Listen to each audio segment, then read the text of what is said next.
I arrived in the village of Brackenford on a cold evening when the fog lay thick across the road like a living thing. The air tasted of iron and wet leaves. My suitcase wheels dragged through the mud as I approached the cottage. My late Aunt Meredith had left me. I had not seen her in years, and the inheritance felt more like a warning than a gift. The cottage stood at the edge of the moor, its windows dark, its roof sagging as if exhausted by the weight of time. A single lantern flickered on the porch, though I had not lit it. I paused, uneasy, and that was when I saw the cat. It sat on the stone steps, black as the fog behind it, with a thin white streak running from its forehead to its nose. Its eyes were pale, almost colorless, reflecting the lantern light like two tiny moons. It did not blink, it did not move. It simply watched me as if it had been waiting. I whispered a greeting, feeling foolish, but the cat only tilted its head. Something in its stillness unsettled me. Most animals shift their weight, twitch their ears, breathe visibly. This one seemed carved from shadow. When I stepped closer, the fog curled around my ankles like cold fingers. The cat rose and walked to the door, tapping it once with its paw. The sound echoed far louder than it should have, as if the wood were hollow or the house were listening. Inside, the air was stale and heavy. The floorboards creaked beneath my boots. The cat slipped past me and vanished into the darkness, its pale eyes the last thing to fade. I called out for it, but the cottage swallowed my voice. I found the switch and flicked it on. The lights buzzed weakly, revealing a narrow hallway lined with old photographs. My aunt stood in many of them, always beside the same black cat, the same white streak, the same pale eyes. The dates on the frame stretched across decades, yet the cat never changed. A chill crawled up my spine. I set my suitcase down and explored the rooms. Everything smelled of dust and lavender. The furniture was old but well kept. A kettle sat on the stove, still warm to the touch, though no one had lived here for months. In the living room, the fog pressed against the windows like a face trying to peer inside. I heard a soft tapping behind me. When I turned, the cat sat on the armchair, staring at me with unbroken focus. "You knew I would come," I whispered. The cat blinked once, slowly, as if confirming something I did not yet understand. A sudden thud shook the floor beneath my feet. Then another, a slow, deliberate rhythm, like something knocking from beneath the floorboards. The cat hissed, its fur rising, its pale eyes glowing faintly. The thudding stopped. The cat leapt from the chair and ran toward the hallway, pausing only to look back at me. It wanted me to follow against every instinct I did. The hallway felt longer than before, stretching into darkness. The air grew colder, the tapping resumed, louder now, coming from the far end where a small door waited. A door I had not noticed earlier. The cat sat before it, tail curled neatly around its paws. The tapping stopped. Then a whisper rose from behind the door, soft and breathless, speaking my name. I froze. The cat did not move. It only watched. The whisper behind the small door faded, but the echo of my name lingered in the hallway like a cold breath. I stood frozen, unsure whether to run or open the door. The cat remained perfectly still, its pale eyes fixed on the wood as if daring it to move again. I knelt slowly, pressing my ear to the surface. The wood felt warm, almost feverish. No sound came from within, yet I sensed something waiting on the other side. Something patient, something aware. The cat hissed softly, a warning. I pulled my hand back. I searched the hallway for any sign that the door had been part of the original structure. The wallpaper around it was torn, the edges uneven, as if the door had forced itself into existence. The handle was old brass, tarnished and cold. I tried to remember if my aunt had ever mentioned a hidden room, but her letters had always been vague, filled with strange metaphors about the moor listening and the fog remembering. I whispered to the cat, asking what it wanted me to do. It blinked once, then turned and padded back toward the living room. I followed, grateful to leave the door behind. The fog outside pressed harder against the windows, swirling in slow circles. The lantern on the porch flickered wildly, though there was no wind. I felt watched, not by a person but by the house itself. I found a stack of my aunt's journals on a shelf near the fireplace. Most were filled with sketches of the moor, the cottage, and the same black cat. Some drawings showed the cat sitting beside doors that did not belong to any room I recognized. Others depicted the fog curling into shapes that resembled human figures. One entry caught my eye. The ink was darker, fresher, as if written not long before she died. The door moves when it wants to. Do not answer it. Do not speak to what calls your name. The cat knows the rules. Follow it or the house will take you as it took the others. The others, the word chilled me. I turned the page, but the next sheet had been torn out. Only a jagged edge remained. A sudden thump echoed from the hallway. Then another. Slow, heavy, deliberate.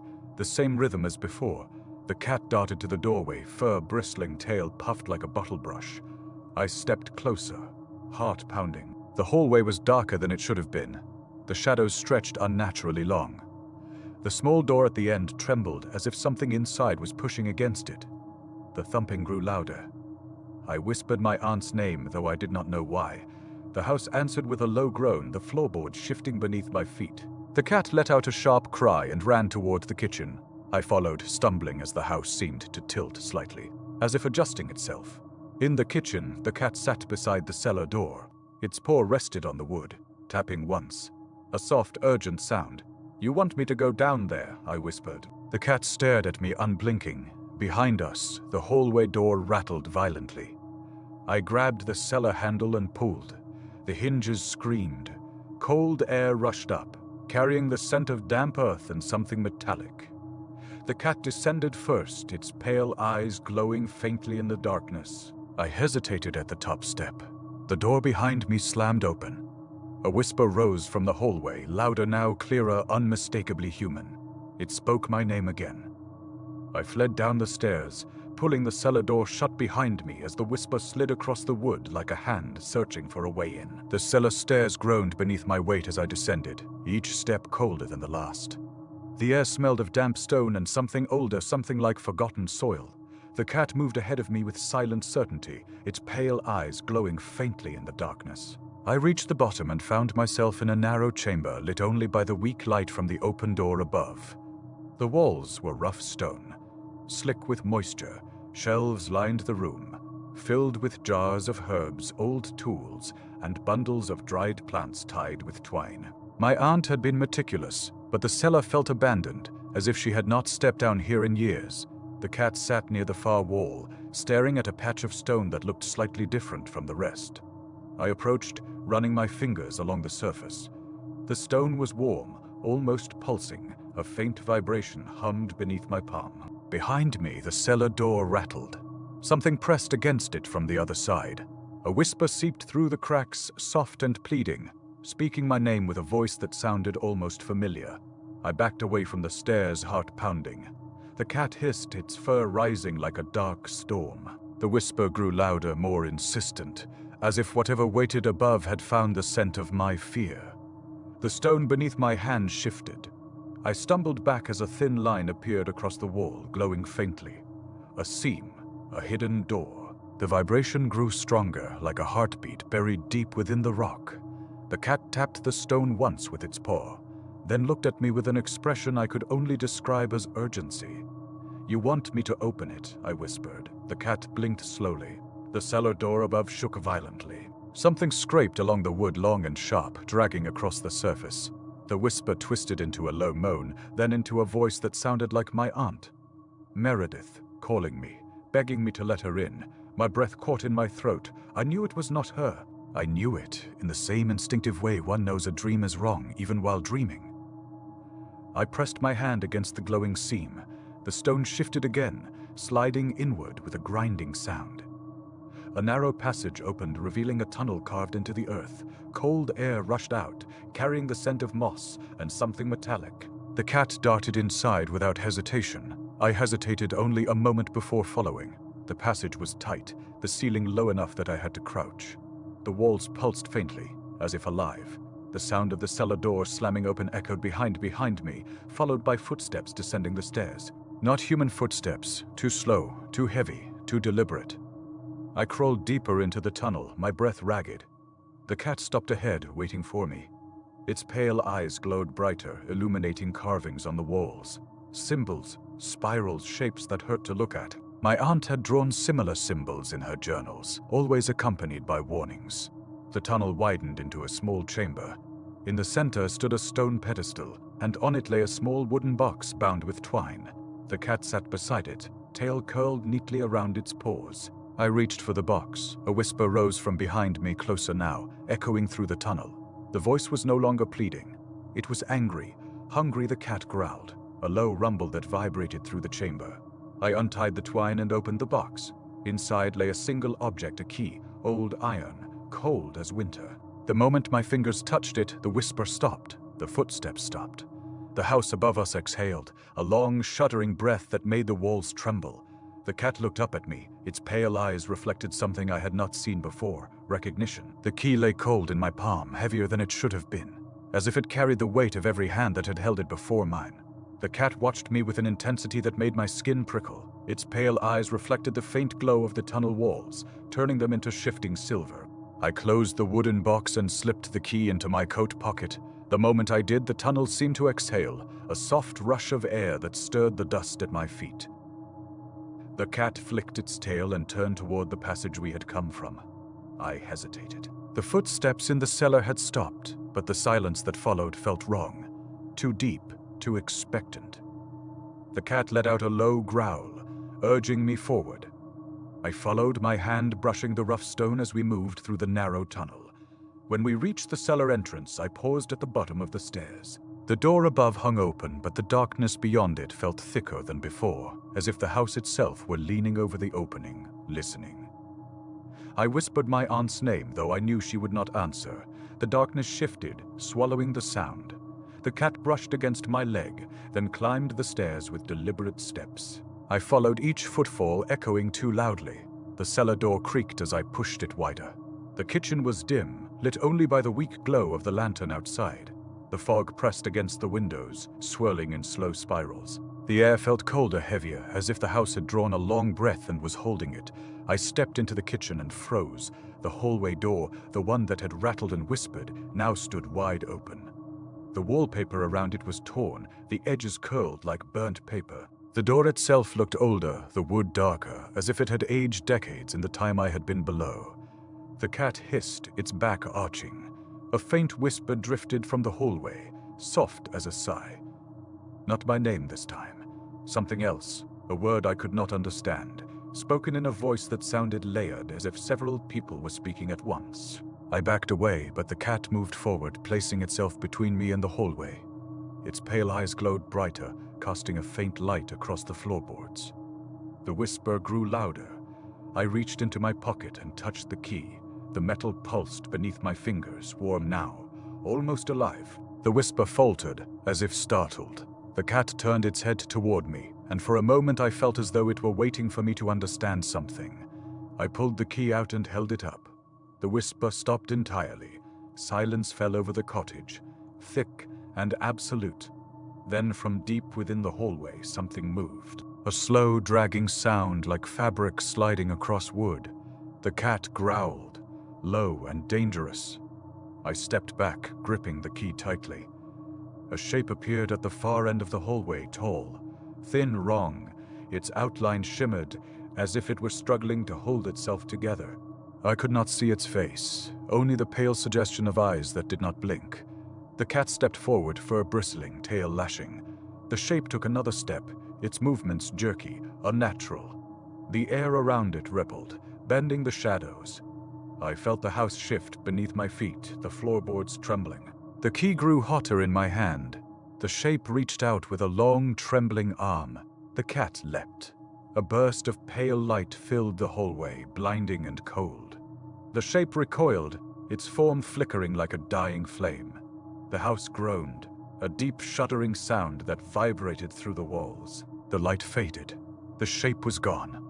The cat collapsed onto the floor, breathing hard, its pale eyes dim. I knelt beside it, heart pounding.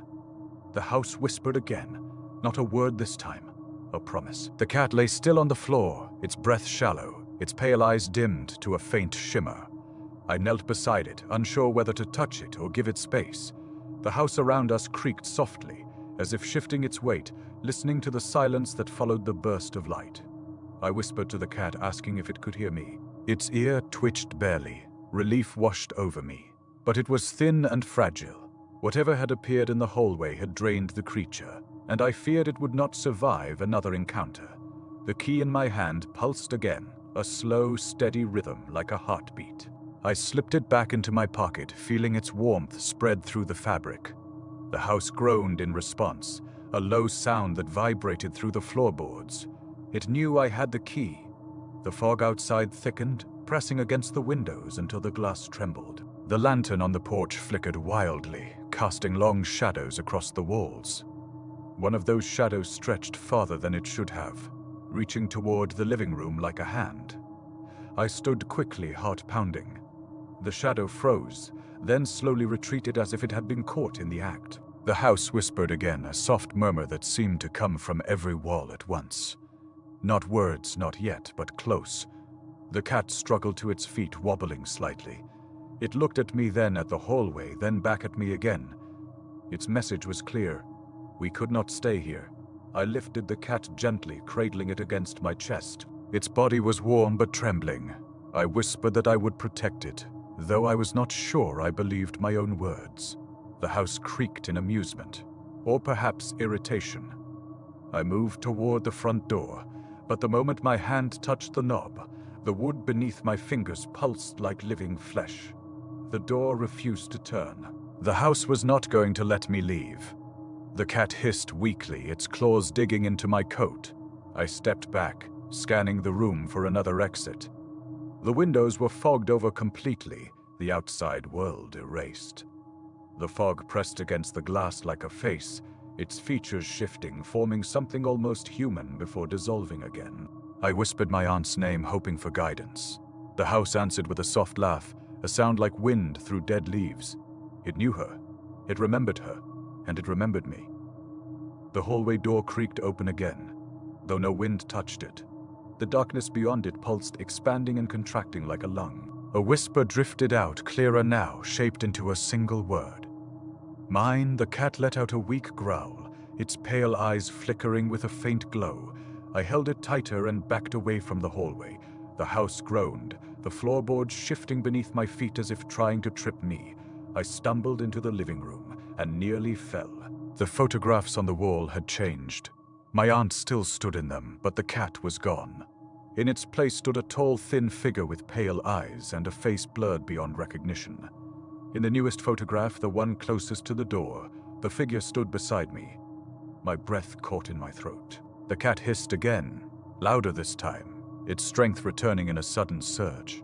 It wriggled free of my arms and leapt to the floor, landing with surprising grace. Its pale eyes glowed brighter, casting a faint light across the room. The house shuddered. The cat turned toward the hallway, its fur bristling, its tail lashing. It looked back at me once, as if asking whether I was ready. I was not. But the house whispered again, the word curling through the air like smoke. Mine. The cat stepped forward, and I followed. The hallway stretched before us like a throat, dark and pulsing with a faint rhythm that did not belong to any living house. The cat walked ahead, its pale eyes glowing softly, casting thin beams of light across the warped floorboards. I followed close behind, the key in my pocket growing warmer with every step. The house whispered again, a soft murmur that seemed to seep from the walls themselves. The sound was not a voice, not exactly, more like breath shaped into meaning. I could not understand the words, but I felt them. They pressed against my skin like cold fingers. The cat stopped suddenly. Its ears flattened, its tail stiffened. I froze. A faint tapping echoed from the wall to my left, slow, deliberate. As if someone were knocking from the other side, the wallpaper bulged slightly, as though something pressed against it from within. I stepped back, heart pounding. The tapping grew louder.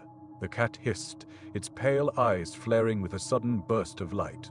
The bulge in the wall retreated, sinking back into the darkness behind the plaster. The tapping stopped. I exhaled shackily. The house groaned displeased. We moved deeper into the hallway. The air grew colder, the shadows thicker. The photographs on the walls had changed again. My aunt still appeared in them, but her face was wrong now, stretched, blurred. Her eyes pale and empty, staring directly at me no matter where I stood. In one photograph, she stood beside the tall, thin figure I had seen earlier. In another, she stood alone, but her shadow stretched across the floor toward the camera, long and twisted, ending in a shape that resembled a hand. The cat growled softly. I whispered that I wanted to leave, that I wanted to run, but the house answered with a low hum that vibrated through the floorboards. The sound grew louder, rising into a whisper that curled around my ears. Stay. The words slid into my mind like a cold blade. I stumbled, gripping the wall for support. The wallpaper felt warm beneath my fingers, pulsing faintly. The cat leapt onto a small table near the end of the hallway and tapped its paw against a drawer. I opened it with trembling hands. Inside lay a stack of letters tied with a faded ribbon. My name was written on the top envelope in my aunt's handwriting. My breath caught. I opened the letter. The ink was shaky, the words uneven. If you are reading this, the house has chosen you. Do not trust its whispers. Do not open the door that calls your name. The key will protect you, but only if you follow the cat. It knows the paths the house cannot change. It knows the rules. Break them and the house will take you as it took the others. The others again, that word. The second sheet was blank. The third was soaked with something dark. The ink smeared into unreadable shapes. The fourth was torn in half. The remaining words frantic and jagged. It learns. It listens. It remembers every step you take. The house groaned again, louder this time. The floor beneath me trembled. The cat jumped down from the table and ran toward the far end of the hallway, where a door I had never seen before now stood slightly ajar. A faint light glowed from within. I followed, clutching the key. Behind me, the walls whispered my name again, not pleading, not angry, hungry. The door at the end of the hallway stood slightly open, a thin line of pale light spilling across the warped floorboards. The cat approached it slowly, each step cautious, its pale eyes glowing with a wary intensity. I followed, my breath shallow, the key in my pocket pulsing like a second heartbeat. The house whispered again, a soft murmur that curled around my ears. The sound was almost soothing, almost familiar, like a memory half remembered. I shook my head, trying to clear the fog that crept into my thoughts. The cat hissed, snapping me back to myself. The door creaked wider. The room beyond was small, lit by a single lantern hanging from a hook in the ceiling. The walls were bare wood, the floor covered in dust. At first glance, it looked ordinary, safe. But the air felt wrong, heavy with a presence that pressed against my skin. The cat stepped inside. I hesitated at the threshold. The moment my foot crossed the line, the door slammed shut behind me. I spun around, grabbing the handle, but it would not turn. The wood beneath my fingers pulsed like living flesh. The house whispered again, louder now, the sound rising from the walls, the floor, the ceiling. The room felt smaller, the air thicker. The cat sat in the center of the room, staring at something on the far wall. I followed its gaze. A mirror hung there, old and cracked, its surface clouded with age. My reflection stared back at me, distorted by the fractures. But something was wrong. My reflection did not move when I did. It stood perfectly still, its pale eyes fixed on mine. I stepped closer, the reflection smiled. I stumbled back, heart pounding. The cat hissed, its fur bristling. The reflection lifted its hand and pressed it against the inside of the glass. The cracks spread outward like veins, glowing faintly. The house whispered again, shaping the sound into a single word. Open. The mirror pulsed. The reflection pressed harder, its smile widening, its eyes pale and empty. The cracks deepened, the glass trembling. I backed away, but the room felt smaller now, the walls inching closer. The cat leapt onto the pedestal beneath the mirror and struck the glass with its paw. A burst of pale light erupted from its eyes, striking the reflection. The mirror shuddered, the cracks glowing brighter. The reflection screamed without sound. The light faded. The mirror went dark. The reflection was gone. I exhaled shockily, my legs trembling. The cat looked at me, its pale eyes dim but steady. I knelt beside it, whispering my thanks. The house groaned, displeased. The door behind me creaked open on its own. I turned slowly. The hallway beyond was different now, longer, darker. The photographs on the walls had changed again. My aunt no longer appeared in them. Instead, the tall, thin figure stood in every frame, its pale eyes staring directly at me. In the newest photograph, the figure stood beside me, its hand resting on my shoulder. The cat growled, low and dangerous. I stepped into the hallway, the key pulsing in my pocket. The house whispered again, the word curling through the air like smoke. Closer, the cat moved ahead, its tail flicking, and I followed, knowing the house was guiding me somewhere it had been preparing for a very long time. The hallway stretched into darkness longer than before, as if the house were pulling itself into new shapes while we walked. The cat moved ahead with purpose, its pale eyes glowing like twin lanterns. I followed close behind, the key in my pocket pulsing with a steady rhythm that matched the pounding of my heart. The house whispered again, a soft murmur that slid along the walls like breath. The sound grew clearer with every step, shaping itself into fragments of words. Some sounded like my name. Others sounded like warnings or invitations. The cat stopped suddenly, its fur bristled, its tail stiffened. I froze. The floorboards beneath us trembled, shifting slightly, as if something massive moved beneath them. A low groan echoed through the hallway, followed by a faint tapping from behind the walls. The tapping grew louder, more frantic, as though something trapped inside the wood was trying to claw its way out. The cat hissed, its pale eyes flaring with a burst of light. The tapping stopped. The house fell silent. We continued forward. The hallway opened into a narrow corridor I had never seen before. The walls were bare wood, the floor covered in dust. At the far end stood a door made of dark iron, its surface etched with symbols that matched the carvings I had seen in the tunnel beneath the cellar. The cat approached the door and tapped it once with its paw. The key in my pocket grew hot. I pulled it out, holding it up to the faint light. The metal shimmered, the carved grooves glowing softly. The house groaned, a deep, shuddering sound that vibrated through the floorboards. It did not want me to open this door. The cat looked at me, its pale eyes steady. I stepped forward. The iron door pulsed beneath my hand, warm and alive. The symbols shifted slightly, rearranging themselves into new shapes. The key hummed, vibrating in my fingers. I pressed it into the lock. The house screamed. The sound was not human. It rose from the walls, the floor, the ceiling, a chorus of voices layered into one long, agonized wail. The floorboards buckled, the walls twisted, the lanterns flickered wildly. The cat crouched low, its eyes blazing with pale fire. I turned the key. The lock clicked, the door swung open. Cold air rushed out, carrying the scent of earth and something metallic. The room beyond was small and circular, its walls carved with spirals and symbols that pulsed with faint light. In the center stood a stone pedestal, and on it lay a single object, a journal, old leather-bound. Stained with something dark, I stepped inside, the cat close behind. The house whispered again, but the sound was weaker now, strained. The walls trembled, the floor shifting beneath my feet. The cat growled, its pale eyes fixed on the pedestal. I reached for the journal. The moment my fingers touched the cover, the room shook violently. The symbols on the walls flared with blinding light. The house screamed again. Louder this time, the sound rising into a desperate, furious howl.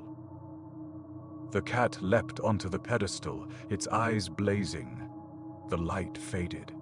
The screaming stopped. The house fell silent. The first page held a single sentence, written in my aunt's trembling hand, "The house cannot change this room." I turned the page. The second sentence chilled me to the bone. This is where it began. The cat pressed against my leg, its pale eyes reflecting the faint glow of the symbols. And I understood, this was not just a room the house could not change. It was a room the house feared. The journal felt heavier than any book its size should have been, as if the leather binding held more than paper. The cat sat beside the pedestal, its pale eyes fixed on me with an intensity that made my breath catch. The symbols on the walls pulsed softly, casting shifting shadows across the chamber. I opened the journal to the first full page. My aunt's handwriting filled the paper, shaky but deliberate. The house chooses one keeper at a time. It listens, it learns, it waits. The cat is not its servant. The cat is its enemy. I swallowed hard. The next lines were darker, the ink smeared as if written in haste. The house feeds on names. It feeds on echoes. It feeds on those who answer when it calls. Do not speak to it. Do not let it speak through you. A chill crawled up my spine. The cat brushed against my leg, urging me to continue. I turned the page. The words here were jagged, frantic. The key is older than the house, older than the moor. It binds what the house cannot control. It opens what the house cannot change. It is the only thing it fears. The house groaned, a deep, shuddering sound that vibrated through the chamber. Dust drifted from the ceiling. The symbols on the walls flickered. I turned another page. This one held only a single sentence. If you are reading this, it already knows your name. The chamber trembled. The cat hissed, its fur rising. I turned the page with shaking hands. The next entry was longer, written in a different hand, older, sharper. The ink darker, almost black. The house was not built. It grew. It grows still. It remembers every footstep, every breath, every whisper. It shapes itself around the one it chooses. It becomes what it needs to become to keep them. The walls pulsed. The air thickened. The cat growled, low and warning. I turned the page. The final entry was written in my aunt's hand again, but the letters were uneven, as if she had been trembling. I tried to leave. It would not let me. The cat fought for me. But the house learned my voice. It learned my steps. It learned my fear. When I spoke my name aloud, it took it from me. I became part of its walls, part of its whispers. My breath caught. The last line was written in a different ink, darker, fresher. It will call your name. Do not answer. The chamber shook violently. The symbols flared with blinding light. The house screamed. The sound rose from the walls, the floor, the ceiling, a chorus of voices layered into one long, agonized wail. The floorboards above groaned, twisting. The air grew thick, suffocating. The cat leapt onto the pedestal, its pale eyes blazing. The journal snapped shut in my hands. The house whispered my name, soft at first, then louder still. The cat hissed, its eyes burning with pale fire. The house whispered again. This time the voice was my aunt's, then my own, calling me, begging me, commanding me. I pressed my hands over my ears, but the whisper slid beneath my palms like cold breath. The cat leapt toward the doorway, its tail lashing. The chamber walls began to close. The house whispered my name again, and I felt my mouth begin to open. My mouth began to open, not by choice, but by some slow, invisible pull that tightened around my jaw like a cold hand. The whisper of my name filled the chamber, rising from the walls, the floor, the ceiling, echoing through the air like a chant. The house wanted me to answer. It needed me to answer. The cat leapt toward me, its pale eyes blazing with fierce light. The glow struck my face, breaking the pull that forced my mouth open. I gasped, stumbling backward. The house screamed, a furious, shuddering sound that shook dust from the ceiling. The chamber walls began to close, inching inward like the ribs of a great beast, tightening around its prey. The symbols on the stone pulsed wildly, their light flickering. The cat darted toward the doorway, its tail lashing, urging me to follow. I clutched the journal to my chest and ran. The hallway outside twisted as I stepped into it, the floorboards buckling, the walls stretching into impossible angles. The photographs on the walls changed as I passed them, the tall, thin figure growing clearer, its pale eyes sharpening, its face forming into something almost human, almost mine. The house whispered again, louder now, its voice layered with countless others. My aunt, myself, strangers I had never met, all calling my name, all begging me to stop. The cat sprinted ahead, its pale eyes cutting through the darkness. I followed, the key in my pocket burning hot against my leg. The house groaned, the floor shifting beneath my feet, trying to trip me, trying to slow me. The hallway opened into the living room. The fog pressed against the windows, swirling violently. The lantern on the porch flickered, casting frantic shadows across the walls. The front door pulsed like a heartbeat, the wood stretching and contracting as if breathing. The cat leapt onto the table near the door and tapped the wood with its paw.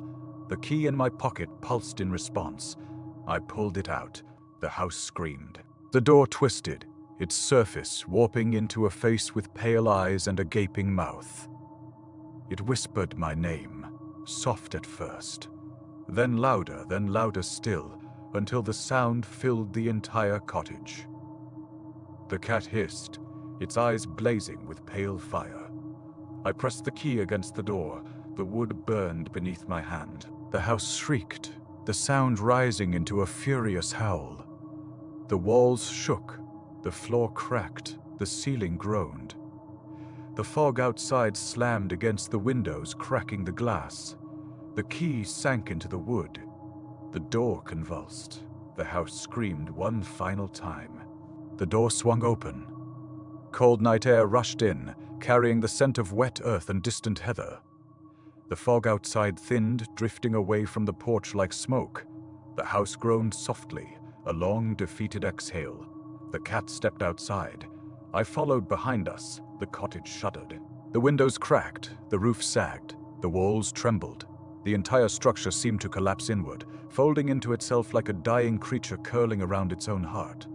In moments, nothing remained but the foundation and a faint imprint in the earth where the house had stood. The cat sat at the edge of the ruins, its pale eyes reflecting the moonlight. I knelt beside it, my breath shaking. "Is it over?" I whispered. The cat blinked slowly. The wind shifted. A faint whisper rose from the ruins. Not my name this time. A different word.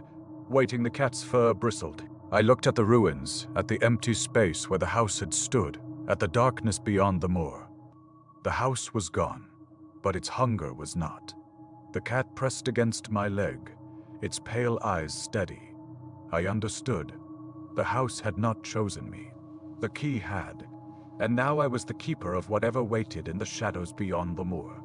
Waiting, the cat turned toward the darkness, and I followed.